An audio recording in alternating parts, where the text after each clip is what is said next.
symbols and the leaders change, but Germany's maniacal urge to impose its will on others continues from generation to generation.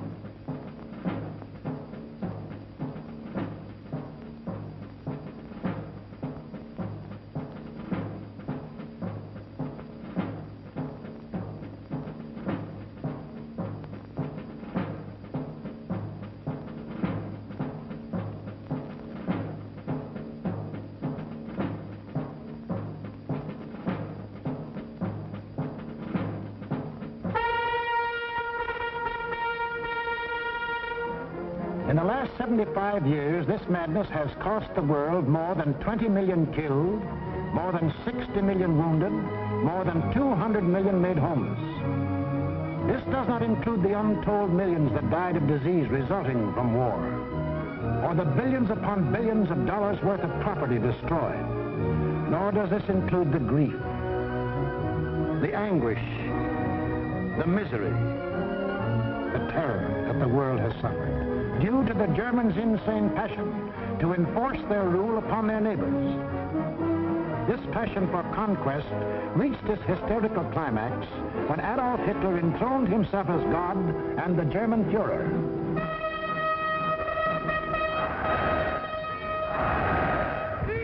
What fantastic dreams was this humorless man dreaming as he stood at Nuremberg and looked down on his fanatic followers?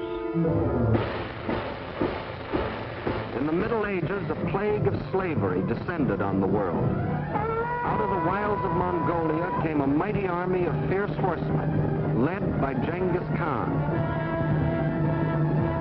Burning, looting, pillaging, the barbarian horde swept across Asia and Eastern Europe. Genghis Khan conquered most of the world of the 13th century. Adolf Hitler was determined to outdo him and conquer all of the world of the 20th. Set up at Munich was an institute devoted to the little-known science of geopolitics, vaguely defined as the military control of space. Germany's leading geopolitician, a former general, Karl Haushofer, was head man. Here was gathered together more information about your hometown than you yourself know. To the German geopolitician, the world is not made up of men and women and children who live and love and dream of better things. It is made up of only two elements, labor and raw materials. The geopolitician's job was to transform Hitler's ambition to control these elements into cold, hard reality. On their map, our planet is neatly divided into land and water. Water forms 3/4 of the Earth's surface, land only 1/4. And in that 1/4 of the Earth's surface lies the world's wealth, all its natural resources.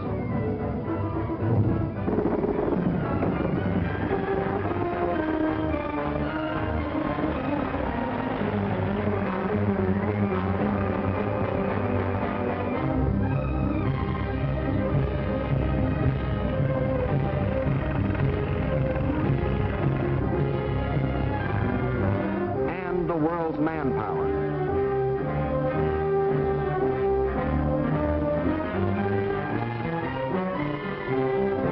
Control the land and you control the world.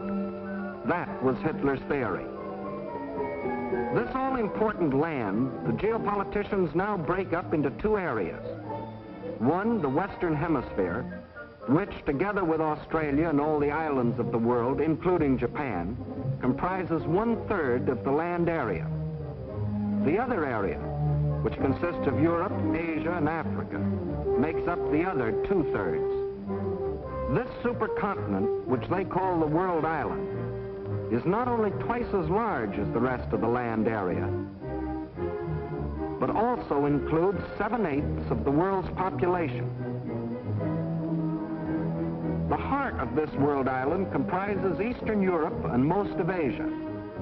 This they call the Heartland, which just about coincides with the old empire of Genghis Khan.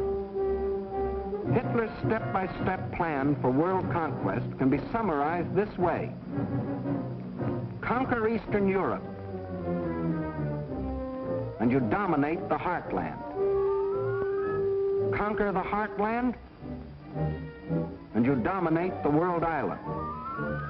Conquer the world island, and you dominate the world. That was the dream in Hitler's mind as he stood at Nuremberg. Hitler, Sieg! Sieg! With pagan pageantry, the district leaders from all over Germany swore personal allegiance to him, hypnotized with the belief that they were members of a master race.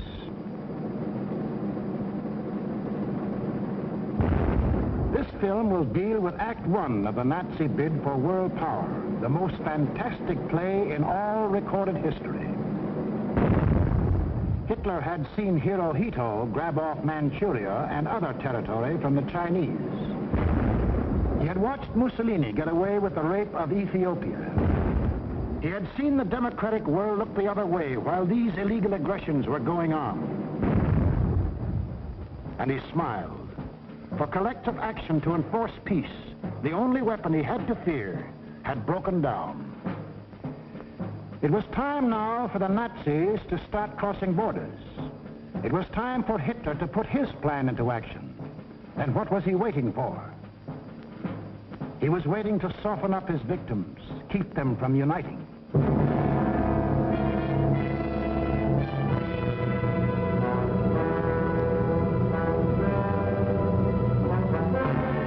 For the softening up process, he sent his agents all over the world disguised as tourists, students, and commercial travelers. Payoff men like Ribbentrop came too, to bribe, threaten, and form local fascist parties such as de Grelle and his Rexist party in Belgium, Henlein in Czechoslovakia, Seyss-Inquart and his National Socialists in Austria. In Britain, Sir Oswald Mosley offered himself to the people as a Hitler with an Oxford accent. In other words, I'm told that Hitler is mad. Well, I've got another view myself. Until the day when they would make easy Hitler's actual invasion, these subversive fascist organizations provoked riots and rebellions, creating scenes like these in France.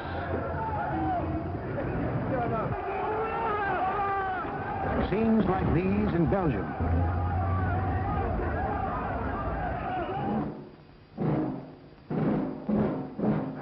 And where do you think this is?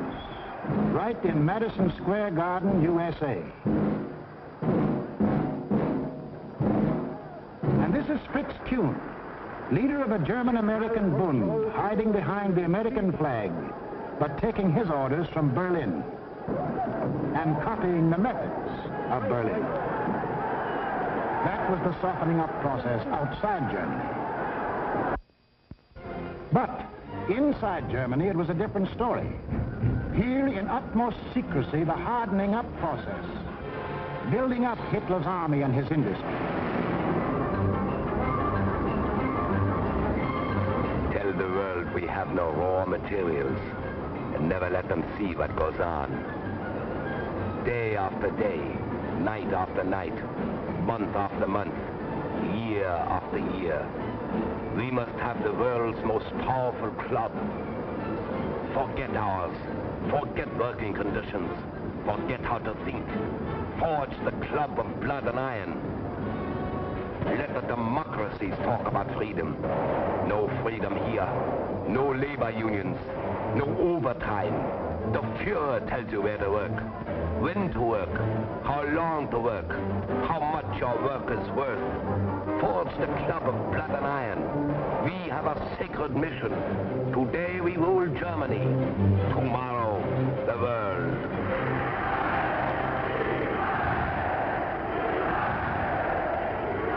And for those who don't like it, you don't eat. Or you disappear into a concentration camp. Or you get this. And this is the man who gives it to you.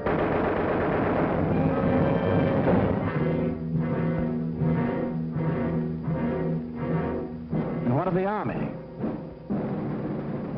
Before Hitler came into power, the German army by treaty was limited to 100,000 men. But treaties to the Germans have always been something to ignore. These 100,000 men were, in reality, 100,000 highly trained officers, the men who lead the Nazi regiments today. But Hitler didn't merely ignore the treaty. He tore it up, and in 1935 ordered national conscription. Simultaneously, he ordered German youth to become air-minded. Toy gliders filled the air. But as the boys grew bigger, so did the gliders. Soon these same youths were trained pilots, flying the new planes the factories were producing. The Luftwaffe was being assembled.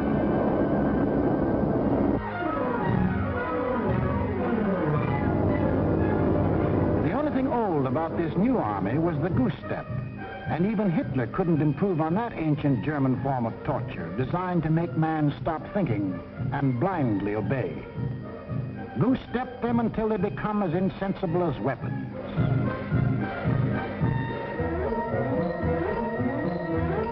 Everything else was new. Tanks, motorized equipment, and one of our own inventions, the dive bomber.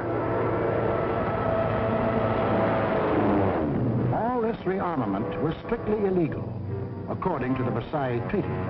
And the next illegal step Hitler took was to march his troops into the Rhineland, a strip of land between Germany and France, demilitarized after the last war as a precaution against future German aggression. But Hitler's plan of eastern conquest demanded a barrier against democratic action in the West. So Hitler remilitarized the Rhineland and began building the formidable Siegfried Line, a chain of forts and defenses 450 miles long and in some places 30 miles wide. Germany had fought one two-front war and didn't want another.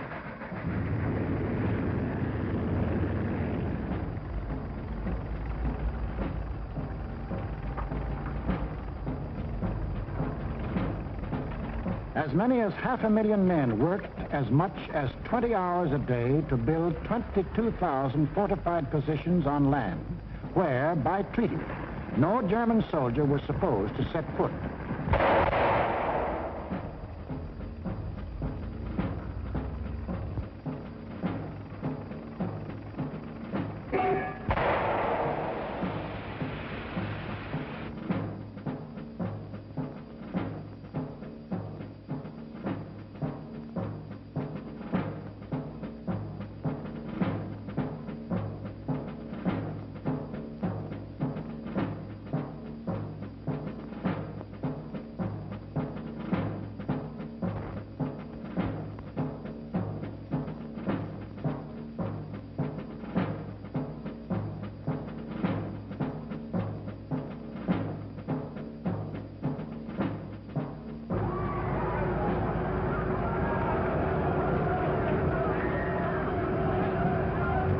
Hitler had his Siegfried Line. He had his equipment. He had his army. Now to unveil the German might and terrorize his victims into submission. General staffs all over the world anxiously awaited the report of their military attachés. A would-be peaceful world learned that a vast military power had materialized out of nowhere. A power controlled by one man who tore up treaties as we tear up ticker tape.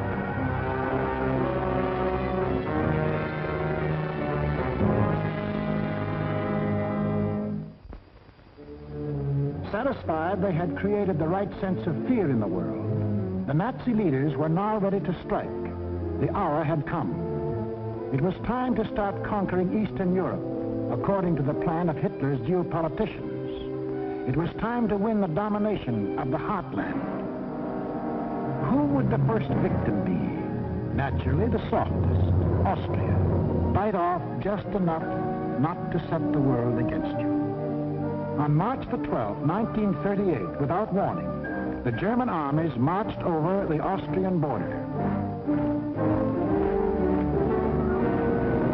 It was really only a full-scale invasion test, and Hitler rode in triumph into Vienna. Even the very name of Austria disappeared from the map.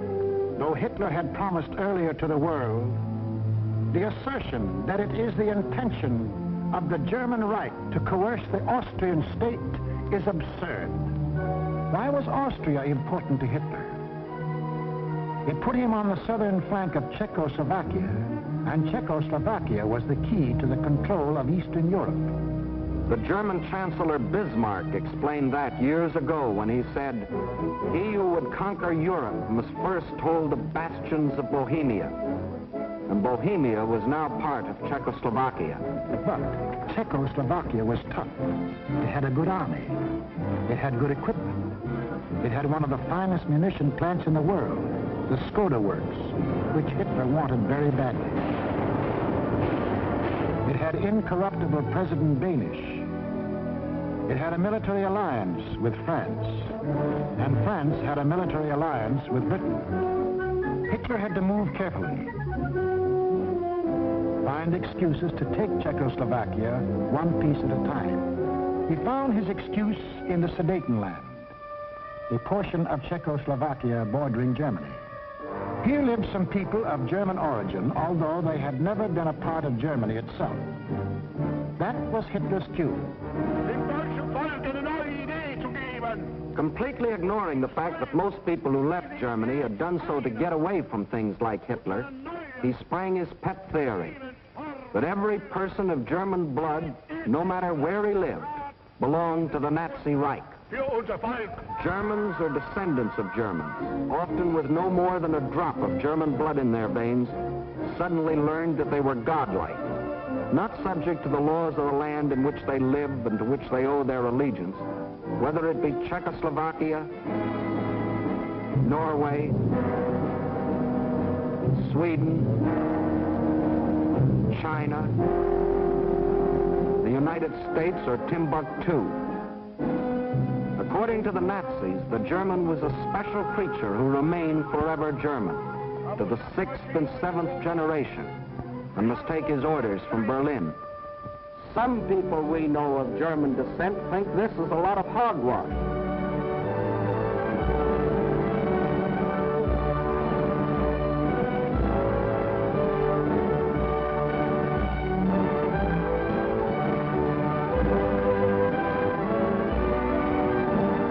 Including 15% of any group like this.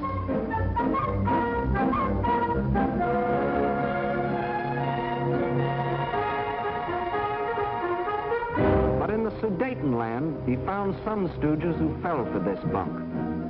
Konrad Henlein was their Bush League Führer. The people of the Sudetenland were told they should be liberated. They were told Hitler was their liberator. The Nazis smuggled over their standard softening up equipment, blackjacks.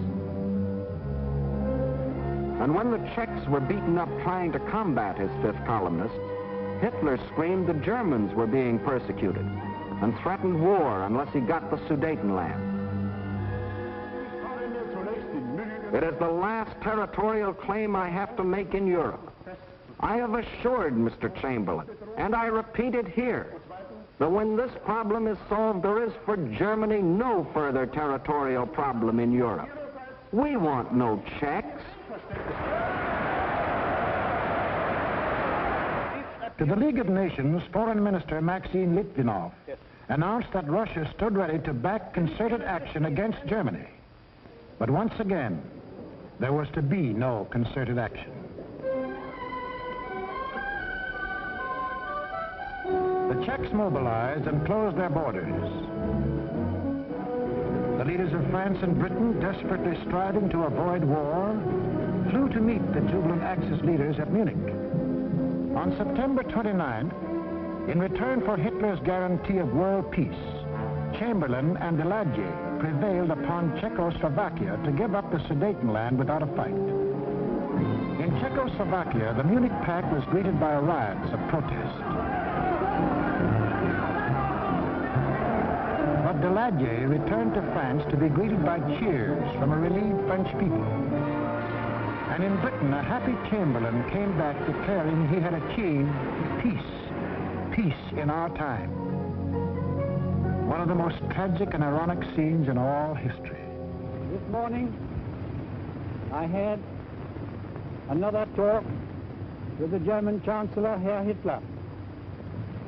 And here is the paper which bears his name upon it as well as mine.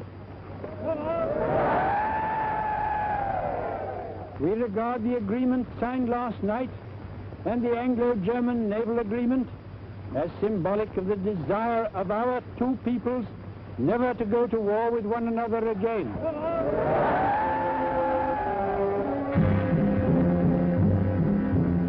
Peace. It wasn't peace. The Nazis hadn't nearly got 3 million more souls under the German flag. By taking the Sudetenland, they had made Czechoslovakia defenseless. For in this territory lay the natural defenses, the mountain ranges, and a defensive line of forts, considered even stronger than the Maginot Line. Without these fortifications, Czechoslovakia was disarmed, a ripe plum ready to fall into Hitler's lap. Within 6 months of declaring that he wanted no more territory anywhere, he violated the Munich Agreement, marched in, and took the whole of the Czech state, though he had specifically promised, "I have no further interest in the Czechoslovakian state. That is guaranteed. We want no Czechs." Austria and Czechoslovakia were gone without a fight, and Hitler was getting his control of Eastern Europe. Poland was next on the map. The tired old man of Munich now knew that there could be no peace in our time. If an attempt were made to change the situation by force in such a way as to threaten Polish independence, why then that would inevitably start a general conflagration in which this country would be involved.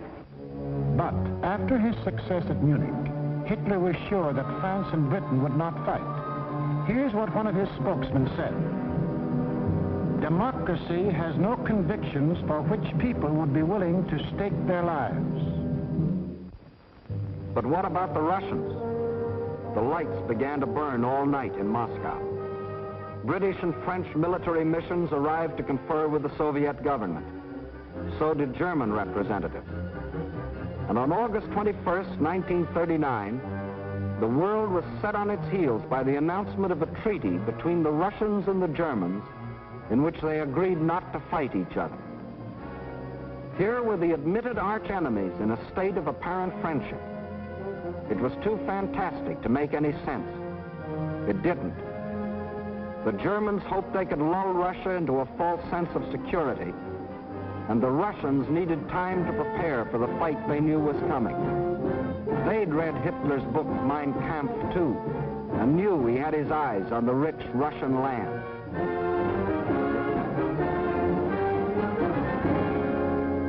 Confident that Russia was safely pigeonholed and that the democracies would not fight, the Nazis started singing their favorite theme song, that all people of German blood belonged to them, and picked Danzig as their excuse for the gobbling up of Poland. Danzig, a free city, self-governing under the League of Nations, was an important seaport at the head of the Polish corridor, Poland's access to the sea. The same old softening up process had gone on here. Local stooges, armed by Germany, began to terrorize the city. Hitler demanded Danzig and the Polish corridor, or else. The people of Poland prepared for the inevitable. Although they knew Britain and France had guaranteed their borders, they also knew those countries were a long way off.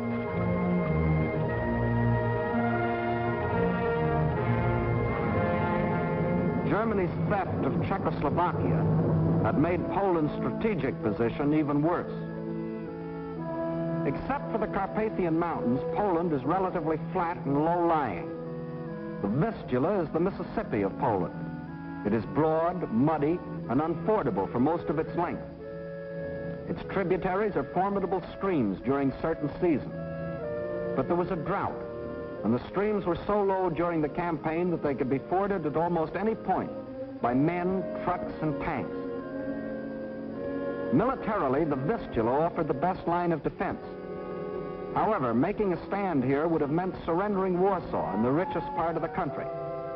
The alternative was to accept battle on the border. That was the Polish decision. The Nazi plan was an enormous pincer movement aimed at encircling the mass of the Polish armies. Secondary pincer movements were to encircle any Polish groups which escaped the main trap. During the last 2 weeks in August, the German armies moved toward the Polish border, where they assembled 70 divisions, many of them armored. From a military standpoint, the Poles were hopelessly outclassed by their predatory neighbor. They managed to mobilize barely 30 divisions, made up of infantry or horse cavalry. In two important respects, the difference was staggering. The Nazis, 5,000 modern tanks. Poland, 600 nondescript tanks. The German Luftwaffe, 6,000 modern planes. The Polish Air Force, less than 1,000 of inferior types. The German army secretly made ready. The way of living for the next 1,000 years was to be decided.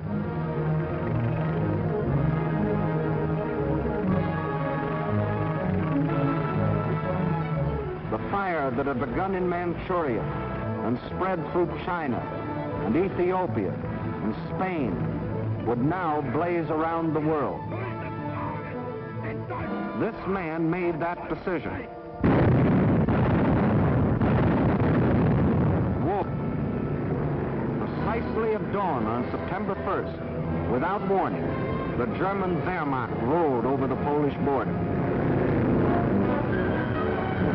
Before the invasion was 30 minutes old, the planes of the Luftwaffe were over Poland, wiping out the Polish Air Force, most of it caught flat-footed on the ground.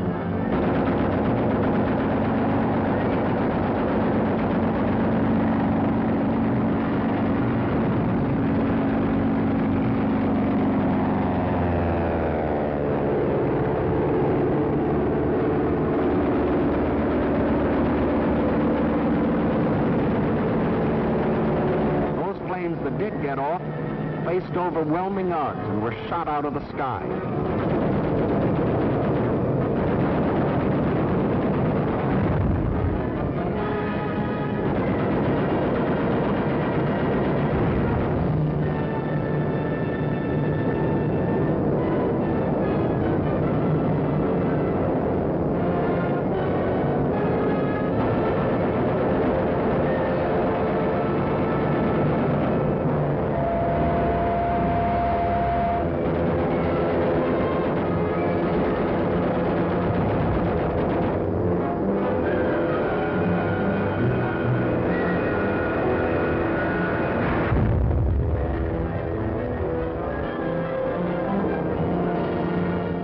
Flying Nazi squadrons ranged deep into Poland, destroying communications, radio stations, power plants, highways, bridges, railroads.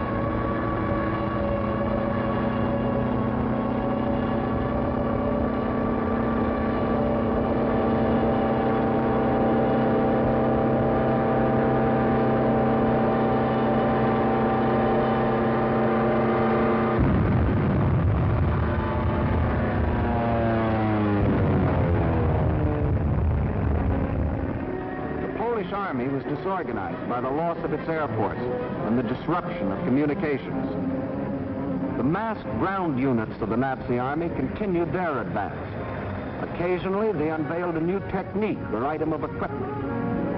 For example, advance units of the German Fourth Army crossed the Vistula in a new type of storm boat. By September the 5th, the Polish retreat developed alarming tendencies. The powerful German 10th Army, which was to form the southern claw of the great Nazi pincers, was advancing with its 5 armored divisions on either flank.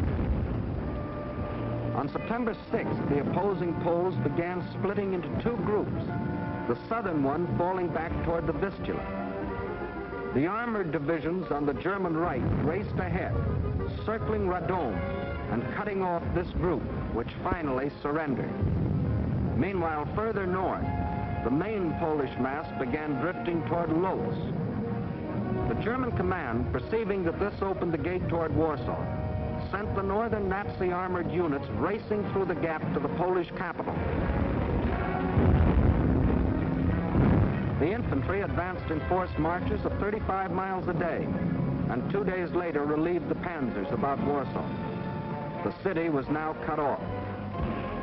West of Warsaw, the main Polish armies were encircled. Under terrific pressure on the ground and pounded ceaselessly from the air, they began to disintegrate. They fought on with high personal courage, but without airplanes, without communications, cut off from their general staff, the isolated Polish groups were forced to surrender, one by one. But Warsaw still resisted. The heroic strains of the Polonaise told an incredulous world that the people of Warsaw, led by Mayor Straczynski, had erected a wall of courage around their city, defying Hitler to do his damnedest.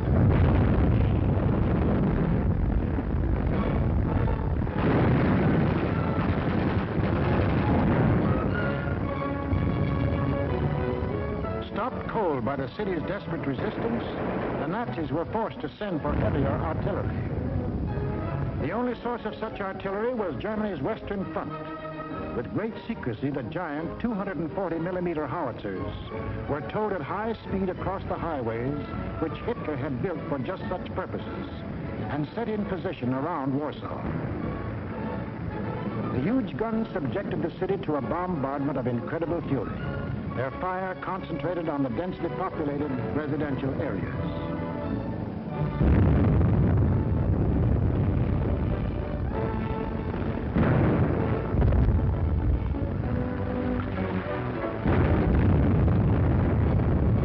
For 20 days of death and horror, every man, woman, and child fought to save his city.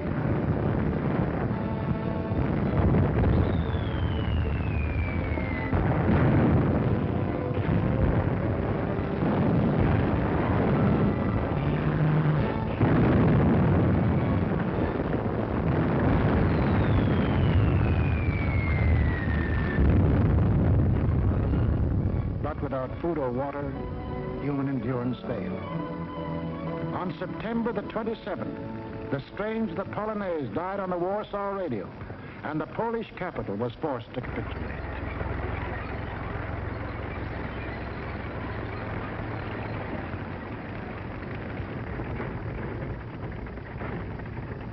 Now all Polish resistance was at an end, except here, the Westerplatte forts opposite Danzig. This small island of stubborn defiance had stood up under the fire of German warships from the first day. Its guns silenced, its forts shattered, it still refused to surrender, even under point-blank fire at 800 yards range. It was an exhibition of Polish valor that will go down in history, but militarily it could not avail.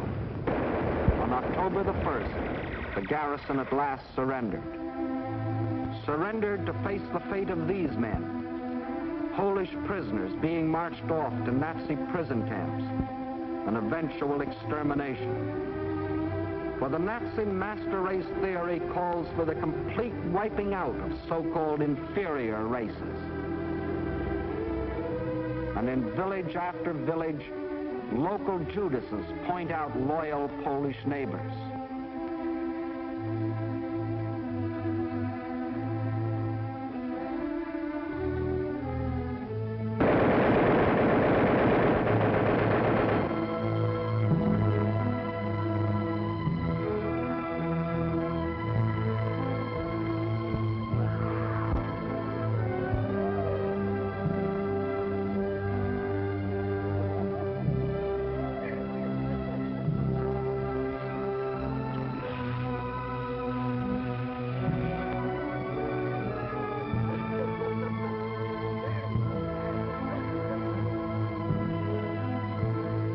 things the Poles can never forget,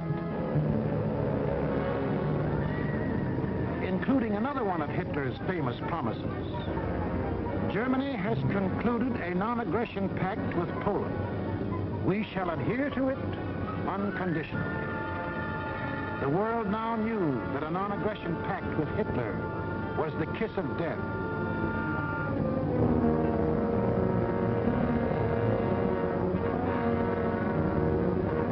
Poland was completely destroyed. Completely? Not quite. During the last days of the campaign, the Russian army entered eastern Poland and took up positions along the Bug River. The two strongest armies in Europe faced each other. Hitler could decide now whether to keep on heading east or call it quits. He called it quits. Why did Hitler quit here? He had to. To continue a drive to the east would leave Germany facing the threat he had always sworn to avoid, a two-front war. How he met that threat you will see in the next film. What Hitler thought impossible was anything but. The day after Hitler crossed the Polish border, France called up her reservists. Within 24 hours, British planes had bombed German warships in the Kiel Canal.